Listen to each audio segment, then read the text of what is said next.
Hey Reddit, I never thought I'd be the one typing something like this. I've read hundreds of these posts over the years, never expecting to be in this position. But here I am, trying to make sense of what the hell just happened to my life. I, 34M, have been married to my wife Amber, 32, for 6 years. We don't have any kids, never really felt like the timing was right. And honestly, I think deep down she never really wanted them. Looking back, that might have been one of the first signs, but I didn't see it then. We met through mutual friends, fell in love fast, and moved in together after just 9 months. At the time, I thought I hit the jackpot. Amber was smart, witty, stunning, and had this energy that just drew everyone in. She had a way of turning every head in a room, and I used to feel lucky that she chose me. I was proud to be her husband. Things were good for a while. We had our ups and downs like any couple, but nothing too serious, or so I thought. Over the past year, I started noticing Amber taking a lot of Ubers. She said she was trying to cut back on gas and stress less about parking, especially since she started going to more yoga classes, book clubs, or wine nights with her friends. I didn't think much of it. We both worked a lot, me in IT, her in marketing, so having a little independence seemed healthy. But something was off. Subtle things at first. She stopped kissing me goodbye. She stopped asking how my day was. She started locking her phone. She used to text me funny stuff during the day, random memes, silly complaints about coworkers. But that kind of thing gradually stopped, and I guess I chalked it up to stress or burnout. I never wanted to be the jealous, paranoid husband, so I let it slide. Then I started noticing she was requesting rides with the same driver over again. At first, she brushed it off like it was coincidence, said the guy just happened to be nearby and was really professional. She even laughed once and called him James Bond behind the wheel. Looking back, I feel like an idiot. Anyway, this is just the beginning. I didn't know it yet, but the cracks were already forming, and soon everything I thought I knew about my marriage was going to fall apart in the most humiliating way possible. It started with something stupid, something small. One night, Amber came home late. She was dressed up, red lipstick still fresh, hair curled, wearing those black heels I hadn't seen in months. She claimed she went out with a couple of the girls from her yoga group. I didn't think much of it until she tossed her purse on the counter and something fell out. A small receipt. From a diner, 2 meals, one Uber ride logged 45 minutes after she said she left the event. I picked it up and asked casually, "Hey, who'd you grab food with after yoga?" She froze, just for a split second, then said, "Oh, Jenny and I were starving. We just grabbed something quick before heading home." I wanted to believe her, but the Uber app on her phone had been open, and I'd seen the name before. Leon, black Toyota Camry. I remembered the name because she had once mentioned him, called him funny and super respectful, said he always had mints in his car and played good music. I even joked, maybe I should switch careers if he's leaving that much of an impression. Turns out, the impression he left was a lot deeper than I thought. A few days later, I casually asked her if she wanted to go out that weekend. Just us. No distractions. Dinner, movie, maybe a walk along the lake. Her answer? Ugh, I have a headache already just thinking about planning anything. I think I need a weekend to myself. I should have pushed harder, but I let it go. Again. That night, something gnawed at me. Something didn't sit right. So when she fell asleep with her phone clutched like a lifeline, screen facing down as always, I got up, quietly walked to her laptop, and opened her Uber account. There it was. Ride history. Almost every Friday night, she'd been getting picked up by Leon, dropped off somewhere other than home, then picked up again 2 or 3 hours later and returned. The addresses didn't make sense. One was a quiet residential street far across town. No restaurants, no bars, no yoga studios, just houses. My stomach dropped. Come on. I copied the address down, told myself I was overreacting. Maybe she was visiting a friend. Maybe she was doing something nice for someone. I wanted to believe that, but a voice in my head whispered, "You already know what this is." And I did. After that night, I couldn't sleep. I kept replaying the ride history in my head. The same driver, the same address, the same time windows every week. I was officially spiraling. The next Friday, I told Amber I had a last-minute work meeting and wouldn't be home until late. She didn't even blink, just said, "Cool, I might hang out with the girls again." At 6:43 p.m., Leon pulled up to our apartment. I watched from my parked car half a block away. Amber came out dressed to kill. Tight jeans, low-cut top, heels, not hanging out with the girls' attire. She looked around quickly, then got into the back seat. I didn't see her hesitate. She didn't text anyone, didn't call, just slid into the back like it was second nature. They drove off. I followed. I felt like I was going to puke. They drove for about 25 minutes to the same residential address I had seen in the Uber history. A quiet street, no shops, no foot traffic, just darkened houses and flickering porch lights. Leon pulled into the driveway. He didn't get out. Amber didn't get out either. Instead, the car just sat there. 10 minutes passed, then 15. That's when I drove past slowly, just to be sure. I tried not to look, but I had to. They were in the back seat. She was on top of him. His hands were on her hips. I stopped breathing. My hands were shaking so badly I almost swerved into a parked car. I didn't confront them right then. I couldn't. I wasn't ready. I drove home in complete silence, gripping the steering wheel like it was the only thing keeping me from falling apart. Amber came home around midnight. She walked in like nothing happened, tossed her purse on the counter, kissed me on the cheek, and said, "Sorry, babe, girls' night ran late." I nodded and smiled like a goddamn idiot. My chest was on fire and I said nothing. But now I knew, and I was done pretending. The next morning, I woke up early. I couldn't sleep, couldn't eat, just stared at the ceiling, listening to Amber snore beside me like nothing had happened, like she hadn't just spent the night screwing another man in the back seat of his Uber. Something inside me snapped. I got up, made coffee, and waited for her to come into the kitchen. When she did, she was in her robe, phone in hand, scrolling like always. She barely looked up. "Morning," she mumbled. I didn't respond. I just slid my phone across the counter to her. It was a photo, taken through my windshield the night before. Blurry, grainy, but clear enough. Amber, on top of Leon. In the backseat of his car, she went pale. For a second, I thought maybe she'd cry, break down, apologize, but no. Instead, she launched straight into a performance. "That's not what it looks like." I just laughed. Bitterly. She stormed around the kitchen, grabbing her hair, pacing. "I can't believe you were spying on me. You're insane. This is why I don't talk to you anymore. You're always controlling, always suspicious." I kept my voice calm. "You've been cheating on me, Amber, for months with your Uber driver." She scoffed. "Oh my God, you are so dramatic. It wasn't even like that. He's just a friend. We were just talking. That photo doesn't prove anything." "You were straddling him." I slipped. I was drunk. He was comforting me. I almost choked. "Comforting you in his lap?" She started crying then, loud, fake sobs. "You don't know what it's been like for me. I've been so lonely, so unappreciated. You're always working, always distracted. What was I supposed to do? Just sit here and rot?" "Oh, I don't know," I said coldly. "Not cheat on me?" She suddenly flipped. Rage replaced the tears in an instant. "You think you're so perfect? You think I wanted this? You've never made me feel special, not like he does. Maybe if you were half the man he is."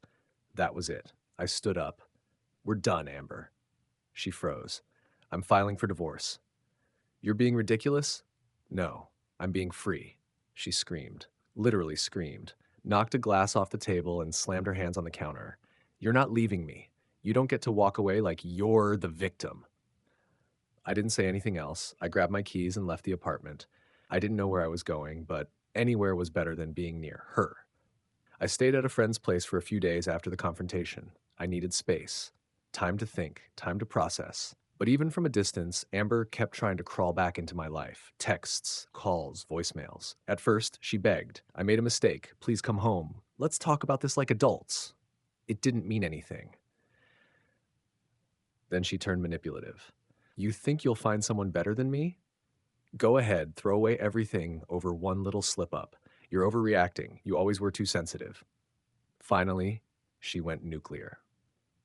"I'm going to take everything in the divorce. You'll regret this. Maybe I'll just move Leon in. See how you like that." I ignored her, changed my passwords, blocked her on most apps, filed for divorce with a lawyer the same week. That's when she really lost it. She showed up at my office. She came in screaming, actual tears running down her cheeks, mascara smudged, wearing some skin-tight disaster of a dress like she was trying to seduce or humiliate me, or both. She made a scene in the lobby, yelling that I was abandoning her, that I was destroying our marriage over a misunderstanding. Security had to escort her out. I swear, even the receptionist looked embarrassed for her. That night, she sent me a photo of her and Leon in our apartment on my couch. Caption, "Guess who's sleeping here now?" She was trying to get a reaction, but all I felt was disgust. This woman I once loved, once dreamed of having a future with, had become a stranger, a vindictive, selfish, hysterical stranger who saw our marriage as a game to win. I knew then that the woman I thought I married never really existed. She had always been this person. I just hadn't seen it yet. A few days after the apartment incident, I got an unexpected knock at the door of my temporary place. I thought it was food delivery until I opened it and saw Leon standing there, wearing a hoodie, hands in his pockets, looking weirdly nervous. "I know I probably shouldn't be here," he said, "but I wanted to talk, man to man." I didn't say a word, just stared at him. "I didn't know she was married when we first started talking," he said quickly. "I swear, she told me she was single." Of course she did. He shifted uncomfortably. "It was just casual at first. Then she started calling me, like all the time, wanting to talk, asking for rides she didn't need, saying you were controlling, that you were cheating on her." I almost laughed at that. The hypocrisy. "She even offered to pay me just to hang out," he added. That gave me pause. "She paid you?" "Only once or twice. Said she didn't want to feel like I was doing her favors. But it got weird, man. Real weird. She'd cry after sex, yell at me if I didn't answer fast enough, show up unannounced." I crossed my arms. "So why are you telling me this now?" Leon sighed. "Because she told me last night that she's done with both of us, that I was too broke for her and you were too boring. Then she threw a plate at me. That actually did make me laugh. A bitter, tired laugh. She told me to give you a message," Leon said, pulling out his phone and reading from a text. "Tell that pathetic loser I hope his next wife is less fragile." I nodded slowly. "Thanks for the delivery. You can go now." He didn't argue, just looked relieved and left. I stood there for a long time after the door shut. It was one thing to be cheated on, another to be lied to. But this, the sheer emotional tornado she left behind on both of us, it was textbook narcissism. Amber never cared about either of us. She just used us for attention, for control, for whatever power she could drain out of a situation. She wasn't heartbroken. She was bored. And now that we'd both seen through her, she had nothing left to gain. Filing the divorce papers gave me a small sense of control again. I thought it would be straightforward. No kids, no shared business. But of course, with Amber involved, nothing was ever simple. The day she was served, she called me 32 times. When I didn't answer, she left voicemails ranging from fake tears to psychotic rage. And then she got creative. A few days later, I got an email from my boss. Subject line, "Concern regarding recent allegations." She had sent an anonymous tip to my company claiming I was abusive and had a history of emotional instability. She even attached fake screenshots of texts she allegedly sent to a friend describing how unsafe she felt living with me. My boss called me in, HR got involved. Thankfully, I was able to show my side, real texts, the timeline, the photo evidence, even Leon's account. Still, the damage was done. My reputation took a hit. Some people at work started treating me differently, like I might just snap. Meanwhile, Amber started posting online. Cryptic Instagram stories like, "Shh, some people pretend to be perfect husbands. When the mask comes off, run. Healing from a narcissist is hard, but I'll survive." One day she posted a selfie with Leon. Yes, again. Captioned, "Upgraded." Then deleted it an hour later. My lawyer warned me, she's building a false narrative to try and gain sympathy. She might go after spousal support. And sure enough, she did. Amber, who had a job the entire time we were together, suddenly claimed she was emotionally unfit to work due to the trauma of our marriage. She wanted alimony. I was floored. She cheated on me, lied, humiliated me publicly, and now wanted to be paid for it? The worst part? She almost pulled it off. If I hadn't collected every message, every threatening voicemail, and even a neighbor's testimony about her bringing Leon around before we separated, she might have won. But the court saw through her. The judge denied her alimony. She screamed in the courtroom, threw her purse on the floor, and called me a pathetic, manipulative little bitch. She had to be escorted out. Even my lawyer looked stunned. After the courtroom meltdown, I honestly thought Amber would disappear, lick her wounds, maybe go destroy someone else's life for a change. I was wrong. Just 1 week later, I came home to find dozens of pink post-it notes slapped across my apartment door. Each one had something written in Sharpie: cheater, you deserve to be alone, hope you rot, Leon is a better man. Creepy? Yes. Illegal? Barely. I reported it, but unless she physically broke in or threatened me, the police couldn't do much. She's just being dramatic, one officer said with a shrug, as if that excused anything.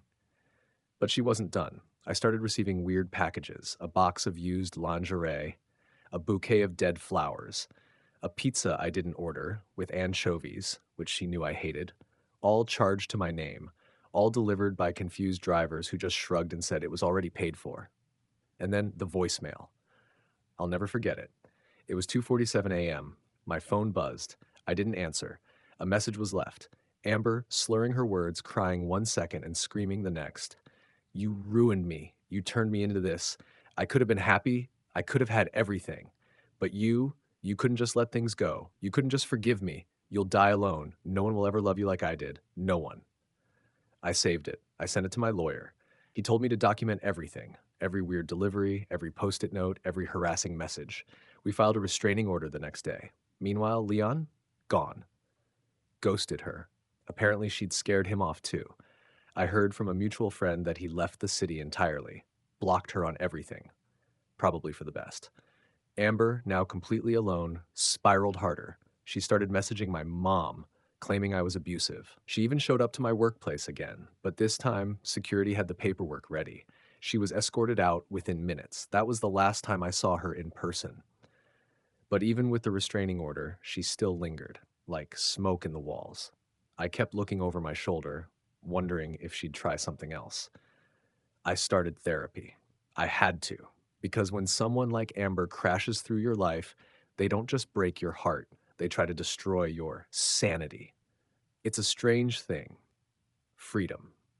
You don't notice the cage until the door swings open and the silence settles in. For the first time in years, I could go a full day without walking on eggshells. I didn't have to explain why I was 5 minutes late. I didn't have to answer 100 texts demanding to know who I was with. I didn't have to hear, "Are you even attracted to me anymore?" said with venom, not vulnerability. I could just breathe. I threw out the old couch she insisted on keeping for aesthetic. I bought a bed I actually liked. I started sleeping again. Really sleeping. Dreamless, uninterrupted rest. That alone was therapy. Speaking of which, I finally committed to seeing a therapist, not just for damage control, but for rebuilding.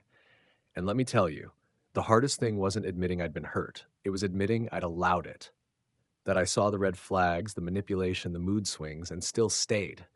But here's the thing: abusers don't start out as monsters. They start out as charming, funny, passionate. The monster comes later, slowly, subtly, beneath layers of excuses and guilt tripping. My therapist helped me unpack it all: the gaslighting, the emotional whiplash, the fact that I had started doubting my own memory just to keep the peace. I started journaling, joined a local divorce support group, even made a few new friends through it. One guy there, Mike, had been through something eerily similar. We grabbed drinks after one session and just unloaded. Hearing someone else say, "She made me feel like I was the crazy one," was weirdly comforting. I wasn't alone. One day, I looked at my phone and realized it had been a full month since Amber had tried to contact me. No texts, no voicemails, no weird deliveries. And for the first time in what felt like forever, I didn't expect her to. I felt lighter, stronger. I started going on walks again, picked up guitar lessons, said yes when a friend invited me to a trivia night at a local bar. I wasn't trying to date again, not yet, but I was learning how to live as me, not as someone's emotional punching bag. And that was worth more than anything Amber ever took from me. It had been almost 3 months of complete silence. No Amber, no drama. Life was finally starting to feel stable. Then, out of nowhere, I got a message request on Facebook. "Hey, can we talk?" It was from Amber. New profile picture, new haircut, same manipulative tone. My heart did that thing. It didn't race, exactly, but tightened, like my body braced itself out of habit. I didn't reply. 2 hours later, another message popped up. "I'm not trying to fight. I just want to apologize." Please. I should have blocked her. I know that. But curiosity got the better of me. I replied, say what you need to say. I won't respond again. What followed was the most bizarre non apology I've ever read. Here are some real excerpts. I'm sorry you felt like I was dishonest. Leon was a mistake, but only because he didn't appreciate me either. You made me feel invisible. I just wanted to feel desired again. You were never good at expressing love, so I looked for it somewhere else. I wish you would have fought for us instead of giving up. I didn't mean to hurt you. I was hurting too. There it was. Classic Amber, a word salad of guilt shifting, half truths, and manipulation disguised as remorse. She never once admitted fault without attaching it to my supposed shortcomings. Never once said, I was wrong. Only I did what I did because you made me feel. And then she dropped this bomb. I still think about you. Sometimes I wonder if we gave up too fast. Gave up? I wanted to laugh, or scream, or throw my phone into the sun. This woman didn't give up. She blew up the marriage with a Molotov cocktail of lies, gaslighting, and backseat affairs. I didn't reply. A week later, she posted a selfie with the caption, Healing is messy, but I'm learning. In the comments, her new boyfriend. Yeah, she moved on again. Probably before she even messaged me. It was never about closure, it was about control. One last attempt to pull the strings, stir the guilt, test the waters. But I didn't bite. I didn't owe her forgiveness. I owed myself peace. I wasn't looking to date. Honestly, I wasn't even sure I knew how anymore. After everything with Amber, the idea of opening up to someone again felt dangerous, like leaning over the edge of a cliff you once fell off of. But then came Erin. We met in the most unromantic way possible, waiting for our orders at a burrito place. I made a dumb joke about the salsa being spicier than my last relationship. She laughed. Not a polite giggle, a real laugh, the kind that makes you want to say another dumb thing just to hear it again. She had this calm energy about her. No forced smiles, no performative charm, just real. We ran into each other again a few days later, same spot. This time she offered to share a table since the place was packed. We talked and talked about everything and nothing, and it felt easy. I didn't tell her about Amber right away. I didn't want my past bleeding into something that hadn't even begun yet. But I was honest when she asked if I'd been through a breakup recently. Her response? Well, if you ever need to vent to someone who isn't a therapist or a burrito, I'm around. Smooth, genuine, no games. Our friendship developed naturally, no pressure, no expectations. Just small texts, casual meetups, and long conversations about movies, family, guests, and why pineapple on pizza should be a punishable offense. Her opinion, not mine. One night, maybe a month later, we were walking by the river after dinner, and she looked at me and said, You've got this heaviness in your eyes, but you don't let it define you. That's rare. That hit me, because for so long, I was defined by the heaviness, by the betrayal, by Amber's chaos. But with Erin, I felt seen, not as a broken man, not as someone to fix, just as me. We're not rushing things. We're not even labeling it yet, but for the first time in a long time, I feel something I thought I'd lost. Hope. Just when I thought it was finally behind me, Amber came back. Again, it was a Friday evening. I was getting ready to meet Erin for a movie night when I got a call from an unknown number. I let it go to voicemail. A minute later, a text followed. Please, I need to talk. It's serious. Amber. Blocked again, right? That would have been the smart move. But morbid curiosity and a bit of caution made me open the voicemail. Her voice was shaking, but not like she was crying, more like desperate. I know you probably hate me, but I'm not okay. I'm scared. I don't know who else to call. Please, just hear me out. It's about Leon. Leon, the Uber guy. I felt that old tension in my chest. A few hours later, another message. He's not who I thought he was. I messed up. He's been following me, watching me. He showed up at my job. I stared at the message for a long time. My first instinct was lie. Classic Amber. Drama, manipulation, bait. But a part of me, the part that had once loved her, who had once vowed to protect her, hesitated. What if it was true? I didn't respond right away. I went to see Erin, tried to push it out of my mind, but I couldn't fully relax, not until I knew if she was really in danger or just fishing for attention. The next morning, I called a mutual friend who still talked to Amber occasionally. His words? Dude, I think it's real. She called me sobbing at 2 a.m. Said Leon smashed her car window and left some creepy note. She's filing a police report. I was stunned. This wasn't a game anymore. Suddenly, the guy who helped wreck my marriage might actually be dangerous. Amber sent one last message that day. I know I don't deserve your help, but I'm scared, and I don't know where else to turn. I didn't know what to do. I had no obligation to save her, but I'm not made of stone. The irony, the same car she cheated in, now she was too afraid to even sit in alone. Karma doesn't knock, it breaks the door down. Against every warning bell in my head, I agreed to meet Amber, in public, during the day, in a place surrounded by cameras and people. I'm not stupid. Whatever this was, I wasn't going to let her pull me into any more of her madness without protection. We met at a coffee shop not far from her old office. She looked rough. Dark circles under her eyes, hair a mess, nervous, jittery hands clutching a cup she barely touched. Thank you for coming, she said quietly. I didn't say anything. I just sat. She told me everything. After I filed for divorce and cut contact, she and Leon had moved in together. Fast. It wasn't the dream she expected. He was possessive, controlling, and the attention she once adored quickly turned into obsession. He'd show up at work, go through my phone, accuse me of cheating when I'd stay late. She left him a few weeks ago. Since then, he'd been escalating, calling from new numbers, leaving notes on her car. One time, she swore she saw him parked outside her apartment at 2 a.m. I asked flatly, "Have you gone to the police?" She nodded. Yeah. Filed a report. They said without direct threats, they can't do much unless he actually does something. Classic. She looked up at me, eyes glassy. I know I messed up. I know I don't deserve anything from you. But I didn't know who else to ask. I felt torn. Deep down, I still hated what she'd done. The betrayal, the lies, the way she twisted the knife and made me feel like I was the crazy one.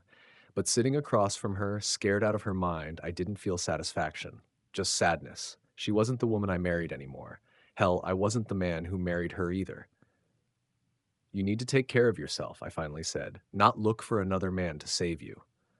That hit her hard. She blinked fast, like trying to keep tears back. Do you think I'm a bad person? She asked. I paused, then answered honestly. I think you're lost, and you've hurt people who cared about you, but I don't think you're beyond saving. I just don't think I'm the one who can do it. She nodded, said nothing else. That was the last time I saw her. No more texts, no more surprise calls, no more Amber. It was closure, but not the kind you write poems about. It was quiet, cold, and final.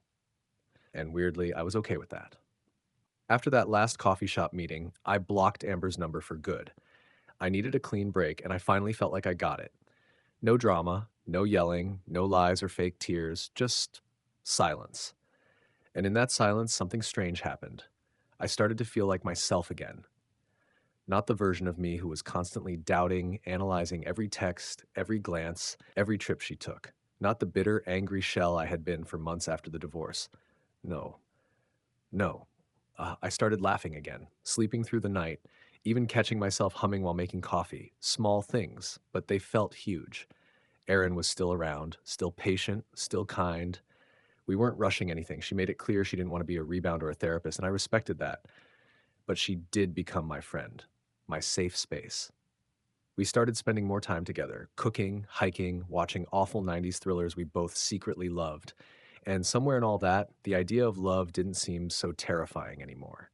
Therapy helped too. I won't lie, I had to unlearn a lot about codependency, about emotional manipulation, about boundaries. I started owning my part in letting things go too far, too long. Not the cheating, obviously. That was 100% on her. But the signs I ignored. The red flags I reasoned away, the way I lost myself trying to keep someone else happy. Now, I'm done with that.